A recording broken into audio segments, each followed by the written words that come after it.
আসসালামু আলাইকুম। আজকের এই স্পেশাল সোর্স মেটেরিয়াল বিশ্লেষণে সবাইকে স্বাগত জানাচ্ছি। আজ আমরা কথা বলবো হালাল ইনভেস্টিং গাইড 2026 নিয়ে। আমাদের মূল লক্ষ্যটা একদম সিম্পল।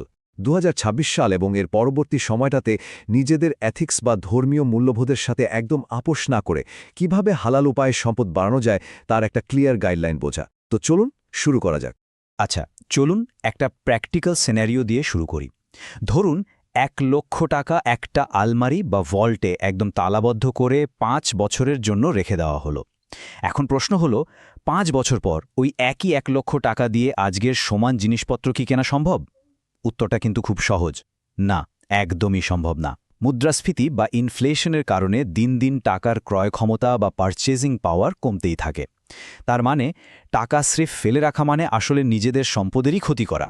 আজকের এই গাইডলাইনে আমরা ধাপে ধাপে যে বিষয়গুলো কভার করব তা হল 1. ইনফ্লেশন এবং সুদের ফাঁদ, 2. হালাল ব্যবসার মূলনীতি, 3. শেয়ার বাজার কি হালাল, 4. 3টি শরিয়া স্ক্রিনিং রুলস, 5. হালাল মিউচুয়াল ফান্ড এবং সবশেষে 6 নম্বর সোনা এবং রিয়েল এস্টেট। তো চলুন সরাসরি আমাদের 1 নম্বর সেকশনে চলে যাই, ইনফ্লেশন এবং সুদের ফাঁদ। আধুনিক বিনিয়োগকারীদের জন্য এটা একটা বেশ বড় চ্যালেঞ্জ। ইনফ্লেশনের এই নীরব ক্ষতি থেকে বাঁচতে ট্রেডিশনাল সিস্টেমে অনেকেই ব্যাংকে ফিক্সড ডিপোজিট করে থাকেন, কারণ ব্যাংক গ্যারান্টি দেয় যে কোনো লস ছাড়াই একটা ফিক্সড রিটার্ন আসবে। শুনতে বেশ ভালোই লাগে, তাই না? কিন্তু ইসলামিক ফাইন্যান্সের সোর্স অনুযায়ী এই যে গ্যারান্টিড রিটার্ন, এটাই হলো মূলত রিবা বা সুদ, আর আমরা সবাই জানি ইসলামে এটা কঠোরভাবে নিষিদ্ধ। আধুনিক সময়ে হালাল পথে চলতে চাওয়া মানুষদের জন্য এটা একটা মস্ত বড় নৈতিক ফাঁদ। এবার আমরা দেখব আমাদের 2 নম্বর সেকশন, হালাল ব্যবসার মূলনীতি। এখান থেকেই আসলে সমাধানের শুরু।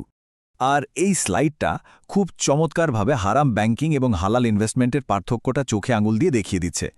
ফিক্সড ডিপোজিটে কোনো ঝুঁকি বা রিস্ক নেই, আর ঠিক এই কারণেই সেখান থেকে সুদের জন্ম হয়। অন্যদিকে হালাল ইনভেস্টমেন্টের গোল্ডেন রুলটাই হলো, যেখানে ঝুঁকি নেই সেখানে লাভও হালাল নয়। ব্যবসায় অংশীদার হতে হবে, লাভ হলে যেমন লাভের অংশ নিতে হবে, ঠিক তেমনি লস হলে লসের অংশ কাঁধে নিতে হবে। এই যে ঝুঁকি নেওয়ার মানসিকতা, মূলত এই কারণেই ইনভেস্টমেন্ট থেকে আসা প্রফিটটা হালাল হয়। তো এই পর্যায়ে এসে সবচেয়ে বড় এবং সবচেয়ে কমন যে প্রশ্নটা সামনে চলে আসে তা হল, শেয়ার বাজারে ইনভেস্ট করা কি তাহলে হালাল? বর্তমান সময়ে সম্পদ বাড়ানোর কথা ভাবলে অনেকেই এই প্রশ্নটা নিয়ে দারুণ দ্বিধায় ভোগেন। আর এটার উত্তর খুঁজতেই আমাদের 3 নম্বর সেকশন, শেয়ার বাজার কি হালাল। ব্যাপারটা আসলে খুব সিম্পল। শেয়ার কেনার মানে হলো মূলত একটা কোম্পানির মালিকানার খুব ছোট্ট একটা অংশ কেনা। তো মালিকানা নেওয়ার আগে সবার আগে দেখতে হবে কোম্পানিটা আসলে কিসের ব্যবসা করছে। যদি এমন কোনো কোম্পানির শেয়ার কেনা হয় যারা মদ, জুয়া বা সরাসরি সুদী ব্যাংকের সাথে যুক্ত, তবে তার সম্পূর্ণ হারাম, কোনো সন্দেহ নেই। কিন্তু অন্যদিকে কোম্পানিটি যদি মেডিসিন, আইটি বা ধরুন রিয়েল এস্টেটের মতো হালাল বা বৈধ কোনো ব্যবসা করে, তবে তাদের শেয়ার কেনা অবশ্যই জায়েজ। অর্থাৎ প্রাইমারি ফিল্টারটা হল কোম্পানির মূল কাজ বা কোর বিজনেস অবশ্যই নৈতিক হতে হবে। কিন্তু আধুনিক কর্পোরেট জগৎ তো এতটা সহজ নয়, তাই না? আর সে কারণেই আমাদের 4 নম্বর সেকশন, 3টি শরিয়া স্ক্রিনিং রুলস। হ্যাঁ, যেটা বলছিলাম, আধুনিক কর্পোরেট দুনিয়ায় অনেক হালাল কোম্পানিও তাদের ব্যবসার প্রসারের জন্য ব্যাংক থেকে সুদের লোন নিয়ে থাকে। তো আসল পয়েন্টটা হলো, এই জটিলতায় কি করণীয়? ইসলামিক স্কলাররা এর সমাধানের জন্য 3টি ভীষণ কড়াকড়ি শর্ত বা রুলস নির্ধারণ করে দিয়েছেন। প্রথমত, আমরা আগেই দেখেছি কোম্পানির মূল ব্যবসা হালাল হতে হবে। দ্বিতীয়ত, কোম্পানির মোট ঋণ তাদের মোট সম্পদের 33% কম হতে হবে। এবং তৃতীয়ত, মোট আয়ের মধ্যে হারাম সোর্স থেকে আসা আয় 5% কম হতে হবে। চলুন এগুলো একটু ভেঙে দেখা যাক। এই যে দ্বিতীয় নিয়মটা, এটা মূলত ঋণের অনুপাত বা ডেট রেশিও নিয়ে কাজ করে। একটা কোম্পানি বড় ব্যবসা করতে গিয়ে লোন নিতেই পারে, কিন্তু সেই লোনের পরিমাণ কোনোভাবেই কোম্পানির মোট সম্পদের 1/3 বা 33%-এর বেশি হওয়া যাবে না। যদি কোনো কোম্পানি এই 33%-এর লিমিট ক্রস করে ফেলে, তবে সেই কোম্পানির শেয়ার আর হালাল থাকে না। খুবই স্ট্রিক্ট একটা নিয়ম। আর তৃতীয় নিয়মটা হল আয়ের সীমা বা ইনকাম লিমিট নিয়ে। একটা কোম্পানির মোট আয়ের সর্বোচ্চ 5% পর্যন্ত হারাম বা সুদ মিশ্রিত আয় থাকতে পারে। যেমন হয়তো ব্যাংকে রাখা টাকা থেকে কিছু ইন্টারেস্ট চলে এলো। কিন্তু এখানে একটা ম্যান্ডেটরি বা বাধ্যতামূলক শর্ত আছে, যেটাকে বলা হয় ডিভিডেন্ড পিউরিফিকেশন বা লভ্যাংশ পবিত্রকরণ।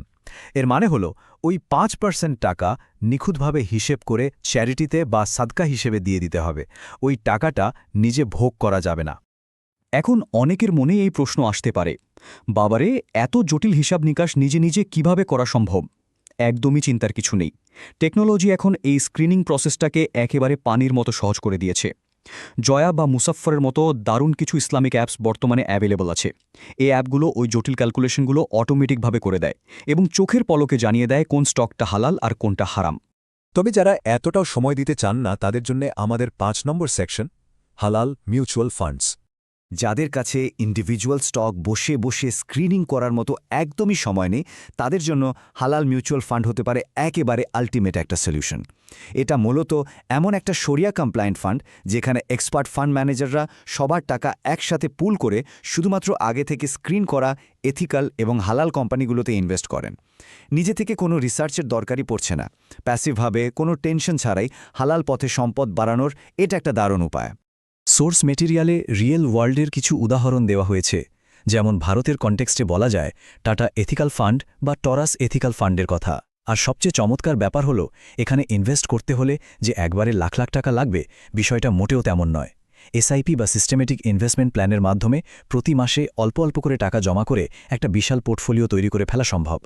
তো এবার আমরা চলে এসেছি আমাদের আলোচনার একেবারে শেষ ক্যাটাগরিতে, 6 নম্বর সেকশন, সোনা এবং রিয়েল এস্টেট। সেই পুরনো ট্র্যাডিশনাল কিন্তু ভরসার জায়গা। শেয়ার বাজার বা মিউচুয়াল ফান্ড ছাড়াও ঐতিহাসিকভাবে সোনা কিন্তু অত্যন্ত নিরাপদ এবং পরীক্ষিত একটি ইনভেস্টমেন্ট। কাগজের নোট বা টাকার ভ্যালু সময়ের সাথে সাথে কমতে পারে, কিন্তু সোনার একটা অদ্ভুত ক্ষমতা আছে। এটা সবসময় ইনফ্লেশনকে বিট করে নিজের ক্রয় ক্ষমতা বা পারচেজিং পাওয়ার ঠিকই ধরে রাখে। কাগজের মুদ্রার মান কমার বিপরীতে সোনা হল একটা দুর্দান্ত রক্ষা কবচ। আর যাদের কাছে মূলধনের পরিমাণ একটু বেশি, তাদের জন্য রিয়েল এস্টেট এবং কৃষিকাজ হতে পারে চমৎকার অপশন। জমি কিনে রাখা বা কৃষিকাজে বিনিয়োগ করাটা যে শুধু ইকোনমিক্যালি লাভজনক তা কিন্তু নয়। সোর্স মেটেরিয়াল অনুযায়ী এটি নবীজি সাল্লাল্লাহু আলাইহি ওয়াসাল্লামের সুন্নাহর সাথেও গভীরভাবে যুক্ত। এটা এমন একটা ইনভেস্টমেন্ট যা চোখে দেখা যায়, স্পর্শ করা যায় এবং যার একটা শক্ত দীর্ঘমেয়াদী ভিত্তি আছে। এই পুরো সোর্স ম্যাটেরিয়ালের একদম কোর থিসিস বা মূল বক্তব্যটা যদি এক লাইনে বলতে হয়, তবে সেটা হলো অর্থনৈতিকভাবে স্বাধীন এবং শক্তিশালী হওয়াটা আমাদের জন্য ভীষণ জরুরি, কিন্তু সেটা হতে হবে 100% হালাল উপায়ে।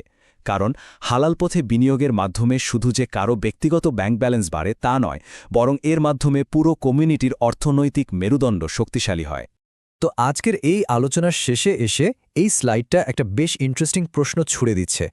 আধুনিক এই সময়ে ইথিক্যাল বা হালাল উপায়ে সম্পদ বৃদ্ধির ভবিষ্যৎ আসলে কোথায়? শেয়ার বাজারে নাকি সেই পুরনো রিয়েল এস্টেটে? এই অর্থনৈতিক সিদ্ধান্তগুলো আমাদের ভবিষ্যৎ কিভাবে নির্ধারণ করবে তার সত্যি গভীরভাবে ভাবার মতো একটা বিষয়। আশা করছি আজকের এই সোর্স মেটেরিয়াল বিশ্লেষণটি হালাল ইনভেস্টমেন্টের জগৎটাকে আরও একটু পরিষ্কারভাবে বুঝতে সাহায্য করবে। ভালো থাকবেন সবাই, কথা হবে আগামী আলোচনায়।